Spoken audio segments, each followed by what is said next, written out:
हत्ती घोडे बंदुका आणि मास्क घेऊन ते इथं आले. सगळं इथंच राहिलं, फक्त पराभवाची खबर घेऊन ते परत गेले. अफजल खानाचा अहंकार आणि आत्मा जिथं सांडला तो हा प्रतापगड. तुळजापूर पंढरपूर उद्ध्वस्त करणाऱ्या आदिलशाहीच्या नजरेत भगवा गडावर नाही तर त्यांच्या उरावर फडकत होता. एकदा मराठ्यांचे सैन्य वाईच्या मोकळ्या मैदानात आलं की आपलं काम झालं असं खानाला वाटलं. पण माजलेला हत्ती रणात मारण्यापेक्षा गर्द वनात मारणं सोपं असतं हे राजाला माहिती होतं. जिवा महाला यांनी अंगावर घेतलेला वार आणि संभाजी कावजी यांनी धडावेगळी केलेली मान पाहताच झाडाझुडपात कत्तल सुरू झाली. प्रत्येक हलणाऱ्या झाडामागे एक मुडदा पडत होता.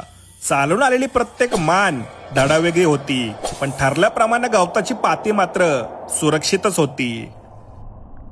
स्वराज्याचे तिसरे छत्रपती राजाराम महाराज हे एकमेव होते ज्यांनी हत्तीवरून युद्ध लढलं होतं, ते याच प्रतापगडावर. आपल्याकडे काहीच नसताना खिशात फक्त इच्छाशक्ती असेल तर साम्राज्य कसं उभारायचं हे दाखवायला शिक्षक पुढची पिढी घेऊन आले होते.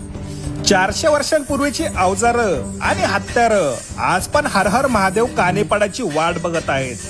अफजल मारल्यानंतर गडावर एवढा रक्तपात झाला की विहिरीचं पाणी अक्षरशः लाल झालं. 5000 मारले, 3000 कैद झाले आणि अफजलची झुकलेली मान जिजाबाईंपर्यंत पोहोचली.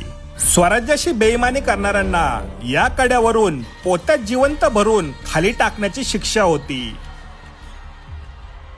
चौथीच्या पुस्तकात पाहिलेला प्रतापगड आणि डोळ्यांसमोर असणारा प्रतापगड म्हणजे स्वप्नात पाहिलेला स्वर्ग प्रत्यक्ष डोळ्यांनी पाहणं. त्या काळी बांधलेली बुरुज आणि तटबंदी पाहताना स्वराज्यातले दगड पण आपले कर्तव्य पार पाडताना दिसत होते. आयुष्यात चाकरी करायची एक संधी मिळावी, फक्त चाकर म्हणून ज्याच्या दारात बसावं त्याचं नाव राजा शिवाजी असावं.